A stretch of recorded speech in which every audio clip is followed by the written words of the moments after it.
Patung Kuan Im disembah manusia, masuk setan ngaku Kuan Im.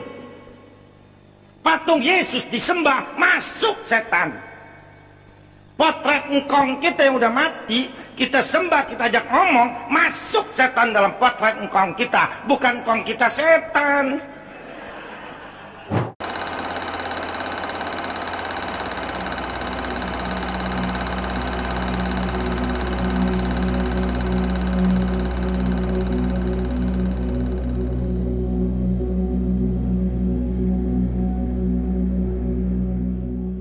Assalamualaikum warahmatullahi wabarakatuh. Kembali lagi bersama saya Zulfan Afdillah di channel Rabbanians ID. YouTube-nya Daniel Mananta dengan nama Daniel Mananta Network yang berisi video-video podcastnya selama beberapa bulan belakangan ini memiliki jumlah penonton yang biasa-biasa saja, sekitar puluhan dan ratusan ribu views.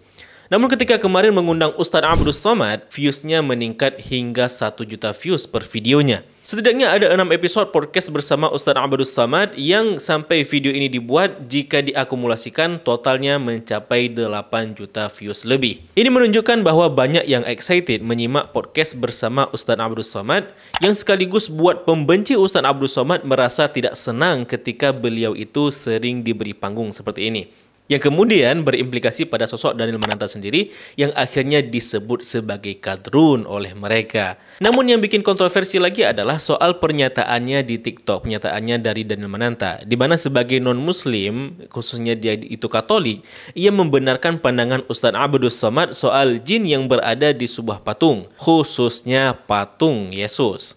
Ini mungkin sebuah kejutan kali. Ternyata gua juga setuju sama Uwas soal ini.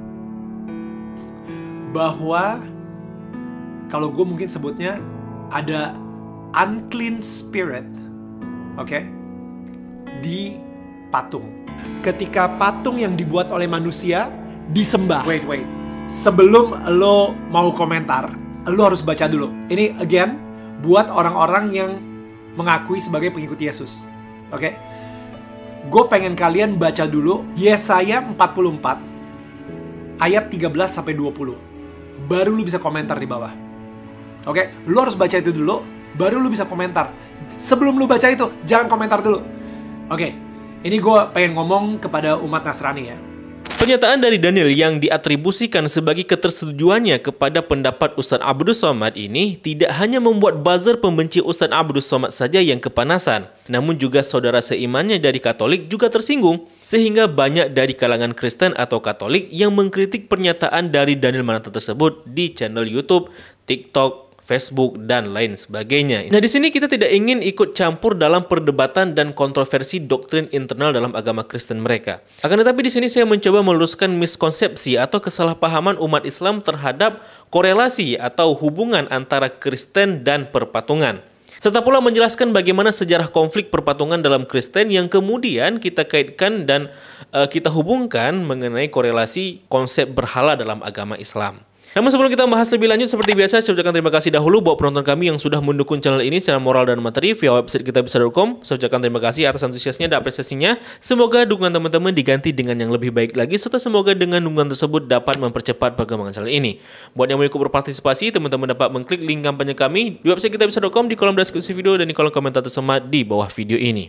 Pada bulan Maret yang lalu, Ustadz Abdus Somad itu dicekal dari Singapura, di mana salah satu alasannya adalah karena beliau mengatakan dalam ceramahnya di video di YouTube ceramahnya itu bahwa ada jin kafir disalib.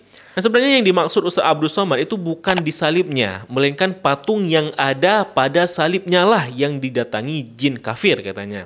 Jadi bukan palang salibnya ya, bukan salibnya itu. Hal ini karena teman-teman dalam Islam itu sangat tabu pada objek patung makhluk hidup dan bernyawa. Dan jin atau setan itu memang diyakini dapat mendiami suatu benda, baik keris, cincin, benda-benda keramat, dan bahkan pula patung-patung sekalipun sebagai inang atau tempat kediaman mereka seperti itu. Baik patung yang mirip 100% dengan makhluk hidup maupun patung-patung yang semi sempurna. Bahkan pula jelangkung maupun boneka itu bisa saja didiami setan jika memang sengaja diisi jin yang kemudian disebut sebagai penunggu. Pun kalau misalkan tidak diisi, sebuah patung yang dipuja atau patung yang jadi mediasi atau perantara pemujaan itu bisa saja jin atau setan itu berinisiatif untuk mendiaminya. Karena dikira dapat memuluskan rencana mereka agar berseminya praktik kesyirikan. Dan sekali lagi, ini adalah perspektif dari agama Islam.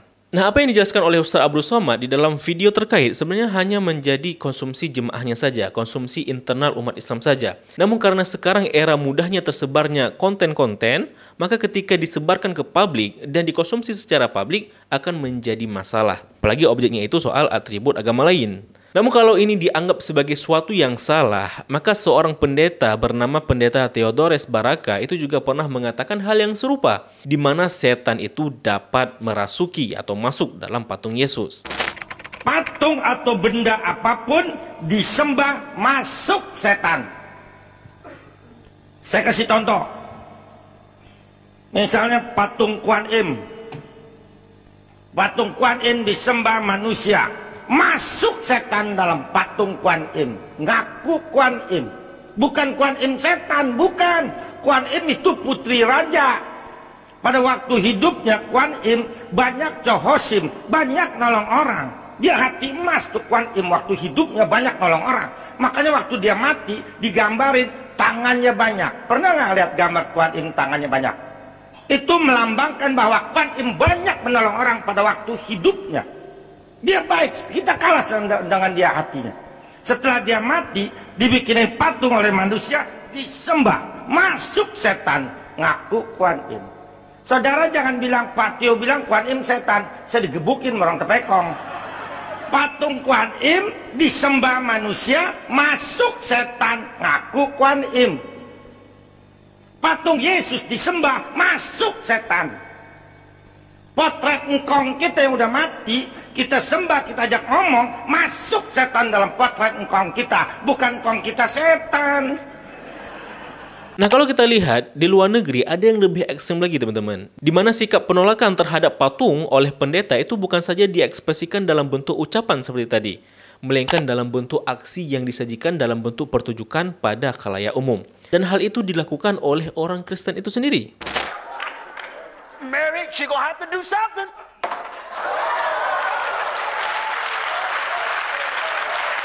You hear what I'm talking? Right. Many of you bowing to this little image on the cross. He done lost his head. The scriptures have never, amen, instruct us to bow to idols. That's right. That's right. Now, long live God.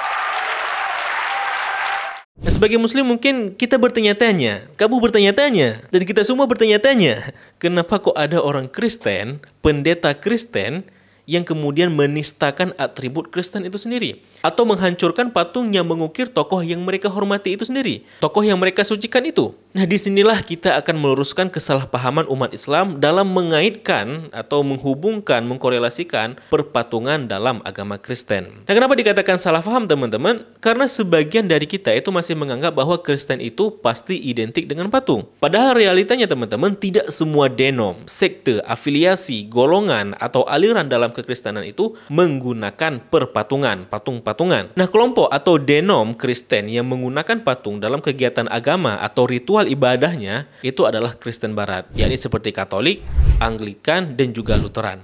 Adapun bagi Kristen Timur, yakni Ortodok, mereka hanya memakai gambar saja dan tidak menggunakan patung. Nah, sedangkan yang tidak menggunakan patung dan gambar sama sekali dalam konteks ibadahnya adalah Kristen Protestan, khususnya yang berafiliasi kepada Calvinisme. Nah, hal ini bisa kita lihat di perbedaan bentuk salib antara Katolik dengan patungnya, Ortodok dengan gambarnya, dan Protestan tanpa patung dan gambar pada salibnya. Nah, penggunaan patung dalam kekristenan itu juga dipengaruhi dengan budaya Helenistik Yunani dan Romawi. Tapi tahukah teman-teman, pada mulanya, pada awal abad ke-4 Masehi, kekristenan itu sangat anti pada patung dan sempat menjadi konflik dengan masyarakat Yunani karena aksi penghancuran patung pagan Yunani oleh orang-orang Kristen yang menganggap bahwa mereka ini, masyarakat pagan Yunani ini, menyembah berhala. Dan karena mereka menyembah berhala, maka berhala itu harus ditumpaskan. Namun teman-teman, ketika Kristen menjadi agama resmi Romawi sejak Kaisar Konstantin, itu masyarakat Kristen kemudian mengadopsi seni patung Yunani dalam penggunaan umat Kristen, dalam penggunaan patung-patung rohani, gambar-gambar rohani dalam agama Kristen. Nah, semenjak itulah patung-patung dan gambar Yunani itu dihancurkan dan digantikan kepada patung-patung dan gambar-gambar seni Kristiani. Nah, patung-patung dan gambar-gambar ini kemudian dikenal dengan nama icon dalam Kristen. yang kemudian disebut ikonografi. Nah, masalahnya teman-teman, seiring berjalannya waktu, sekitar 4 abad kemudian, maka terjadilah penyimpangan, di mana umat Kristen itu sudah mulai memuja-muja patung dan gambar-gambar tersebut. Kaum Kristen yang memuja ikonografi ini kemudian disebut dengan istilah kaum ikonolatri. Maka kemudian muncullah kelompok-kelompok Kristen yang menentang penggunaan patung dan gambar-gambar tersebut sebagai upaya menjaga kemurnian agama mereka yang disebut kaum ikonoklasme. Nah, pada tahun 730, Kaisar Bizantium yakni Leo ketiga pada akhirnya melarang penggunaan patung dan gambar untuk ibadah secara resmi. Nah, 46 tahun kemudian setelah Kaisar Leo III itu wafat, pada tahun 787 Masehi, maka dibuatkanlah sebuah muktamar atau konsili di Nikea yang disebut Konsili Nikea kedua, yang memutuskan kembali kebolehannya penggunaan patung dan gambar-gambar dalam kekristenan. Sejak saat itulah teman-teman, kekristenan khususnya Katolik itu melestarikan penggunaan patung, dan bagi yang ortodok hanya menggunakan gambar saja sebagai bagian integral dalam konteks ibadah mereka. Nah, penggunaan ikonografi ini terus dilestarikan dalam kekristenan secara umum hingga tibanya era reformasi Kristen 8 abad kemudian. Di mana teman-teman dari gerakan reformasi ini menolak penggunaan patung secara integral dalam konteks ibadah. Peristiwa yang terkenal ketika itu disebut dengan istilah Beldensturm, di mana kaum reformis Kristen itu menghancurkan patung-patung dan gambar-gambar religius dari agama Kristen, dari Katolik dan Ortodok mungkin seperti itu, oleh masa protes dari afiliasi Calvinisme karena dianggap sebagai berhala. Nah, konflik ini nantinya membesar dan menjadi yang umum dikenal dengan peristiwa Perang Agama Prancis dan Eropa. Nah, inilah awal mula kenapa Kristen Protestan itu menolak menggunakan patung dan gambar dalam ibadahnya, berbeda dengan dua denom lainnya yakni Katolik dan Ortodok. Akan tetapi teman-teman, walaupun mereka melarang menggunakan ikonografi dalam ibadahnya, itu bukan berarti mereka menolak patung dan gambar-gambar itu sebagai bagian dari seni. Jadi ya kalau misalkan penggunaan untuk seni saja itu tidak masalah, itu boleh-boleh saja, asal tidak digunakan secara integral dalam konteks ibadah. Setahu saya seperti itu. Nah, karena di Indonesia itu mayoritas adalah Protestan, maka kita tidak akan menjumpai patung dalam banyak gereja di Indonesia. Ya, karena memang banyak gereja di Indonesia itu adalah gereja Protestan. Dan karena Kristen di Indonesia itu mayoritas adalah Protestan, maka ketika kita mengatakan kata Kristen, maka dalam konteks Indonesia itu merujuk kepada Kristen Protestan, bukan kepada Katolik maupun Ortodok. Namun walaupun istilah Kristen di Indonesia itu merujuk Protestan, itu tidak berarti Katolik dan Ortodok itu bukan Kristiani ya. Nah, karena konteks yang demikian teman-teman, maka teman-teman yang Kristen itu akan tersinggung apabila kita mengaitkan Kristen dengan perpatungan, dengan patung-patungan. Karena di Indonesia itu istilah Kristen itu merujuk kepada Protestan, Kristen Protestan. Dan Kristen Protestan itu tidak menggunakan patung maupun gambar, khususnya dalam ibadahnya seperti itu. Nah, kemudian teman-teman, walaupun patung itu identik dengan Katolik, itu umat Katolik sendiri tidak mau dikatakan menyembah patung. Alasan mereka adalah karena sebenarnya yang disembah itu Yesusnya, bukan patungnya, bukan bendanya. Sehingga patung itu hanya gambaran rupa dari tokoh yang dipuja agar ibadah mereka lebih khidmat, lebih khusyuk mungkin seperti itu. Begitu pula teman-teman dengan patung Maria dengan devosi hiperdulianya, atau patung Santo Santa dengan devosi dulianya, dan sebagainya.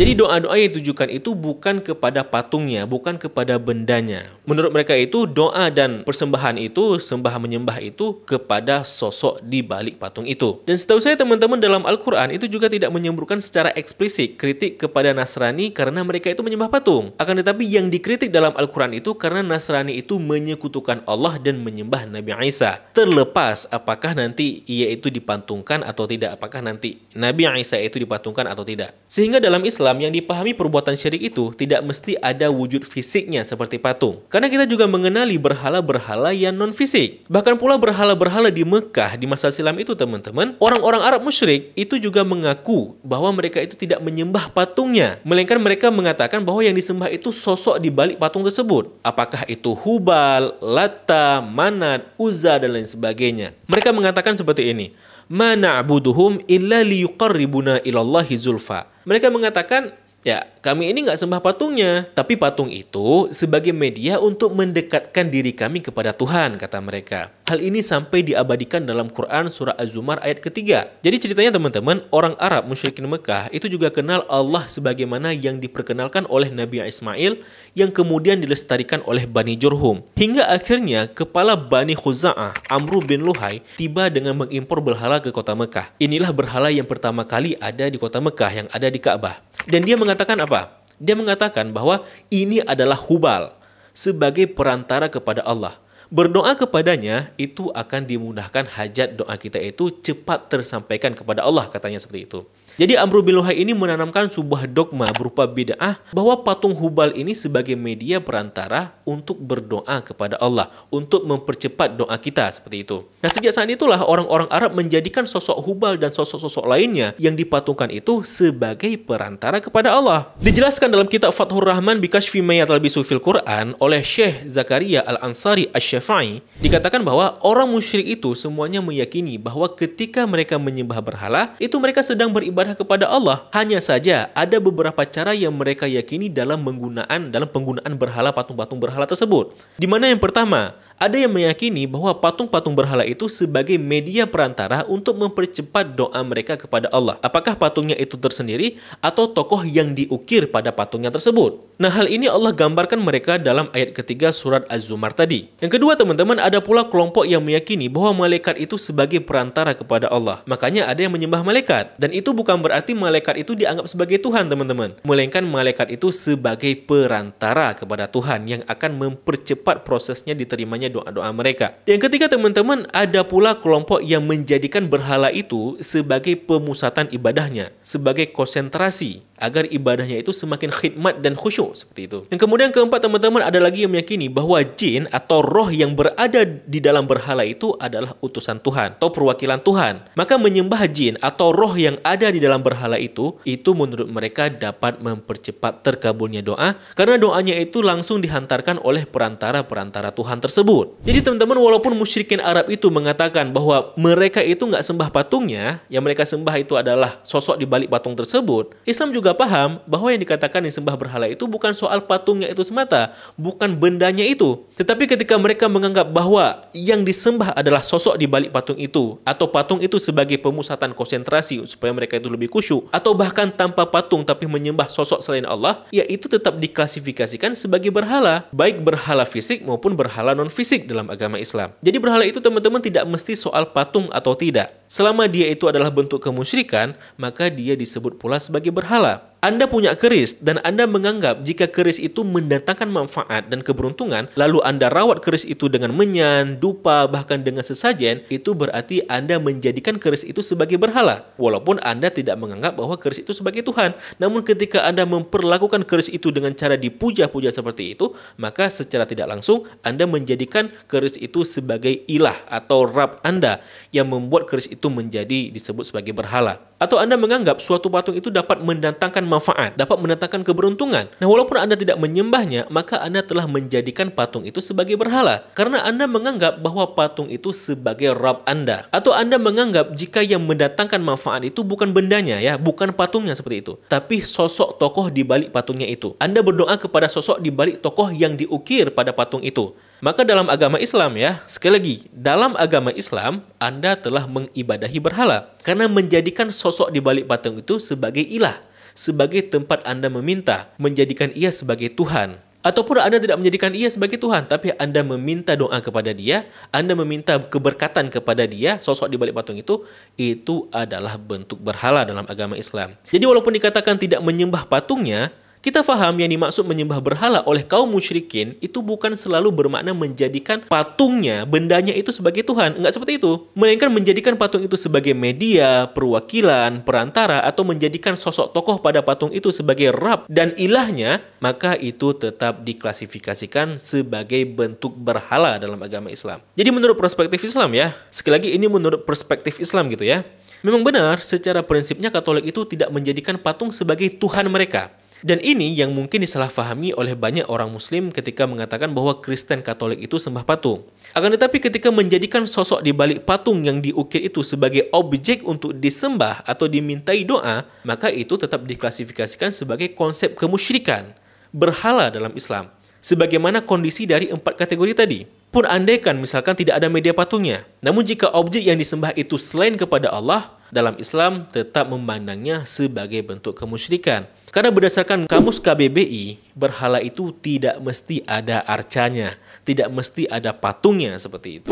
Lantas kemudian apakah ketika umat Islam itu sujud dan menjadikan Ka'bah sebagai kiblat atau mencium batu Hajar Aswad dan menganggap bahwa batu Hajar Aswad itu oleh Allah akan menghapuskan dosa kita, itu menjadikan kedua benda ini sebagai berhala, sebagai patung seperti itu? Apakah benar demikian? Ya, kita nggak bisa menganalogikan Hajar Aswad dan Ka'bah dengan patung dalam Katolik. Karena yang satunya itu berfungsi sebagai kiblat, dan satunya itu berfungsi sebagai ikonografi. Dua hal ini adalah variabel yang berbeda yang tidak dapat dianalogikan karena memiliki indikator yang berbeda. Kalau ingin diperbandingkan, maka bandingkan ikonografi dengan sejenis ikonografi. Sehingga dua variabel ini dapat diukur dengan indikator yang sama. Kalau ingin membandingkan umat Islam yang mencium Hajar Aswad, maka bandingkan dengan sama seperti orang Yahudi mencium tembok ratapan. Atau orang Kristen yang mencium batu sakral di Yerusalem. Itu adalah variabel yang sama karena batu sama-sama batu dan batu itu bukanlah patung dan sebagainya. Begitu pula dengan Ka'bah dan lain sebagainya seperti itu.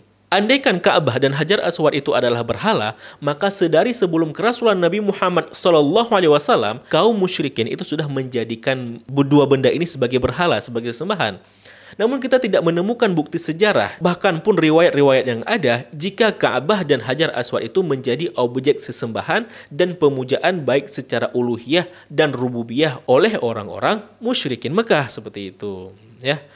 Wallahu a'lam bishawab. Mungkin ini kapan-kapan akan kita bahas kalau memang perlu ya, kita bahas lebih dalam lagi. Kalau misalkan perlu seperti itu. Adapun soal adanya jin dalam patung, itu kembali lagi ke keyakinan masing-masing. Di Islam sendiri, kami memahami bahwa di semua patung, apalagi patung yang digunakan secara integral dalam pemujaan, dalam penyembahan, itu sangat berpotensi dihuni oleh jin atau setan, karena dianggap menguntungkan sebagai misi mereka, kaum-kaum jin dan setan ini, untuk melestarikan kemusyrikan. Dan sekali lagi, ini adalah perspektif Islam. Ini adalah pemahaman dan keyakinan oleh umat-umat Islam itu sendiri. Adapun jika dalam keyakinan Anda itu tidak memahami hal demikian, ya kita menghargainya saja bahwa begitulah yang Anda yakini, kan seperti itu. Ya mungkin ini aja untuk video kali ini. Kira-kira gimana pendapat teman-teman mengenai topik kali ini? Tulis di kolom komentar. Kalau video ini memberikan banyak manfaat, klik like dan share-nya, dan juga jangan lupa klik tombol subscribe dan tombol loncengnya untuk mendapatkan updatean video berikutnya. Serta kalau channel inilah didukung secara material, teman-teman dapat klik link kitabisa.com di kolom deskripsi maupun di kolom komentar teman di bawah video ini. Terima kasih telah menyaksikan. Mohon maaf apabila ada kesalahan dan kesalahan. Sampai jumpa di episode berikutnya. Saya Zulfan Abdillah mohon undur diri. Billahi taufiq wal hidayah. Wassalamualaikum warahmatullahi wabarakatuh. Salam damai.